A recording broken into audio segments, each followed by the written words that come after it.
Si on vous dit Apple, vous pensez Mac, iPhone et iPad. Mais le modèle économique d'Apple est bien plus diversifié que ça. Préparez-vous à une keynote de haute volée, on vous explique en moins de 2 minutes. En 2025, Apple a réalisé 416 milliards de dollars de chiffre d'affaires. C'est colossal, l'équivalent des revenus générés par LVMH, Renault, BNP Paribas, Airbus et Stellantis réunis.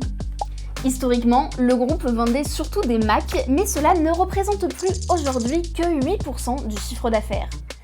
Alors, bien sûr, il y a l'iPhone. We are calling it iPhone. L'iPhone est une vache à lait pour Apple, et c'est pas moins de la moitié de son chiffre d'affaires. À côté, les ventes d'iPad paraissent bien faibles alors qu'elles s'élèvent tout de même à 28 milliards de dollars. Mac, iPhone, iPad, cela représente au total 2/3 des revenus du groupe. Mais alors, d'où vient le reste? À la fois des accessoires comme la montre connectée ou les AirPods. Ils génèrent à eux seuls 9% du chiffre d'affaires. Mais aussi et surtout de la branche service.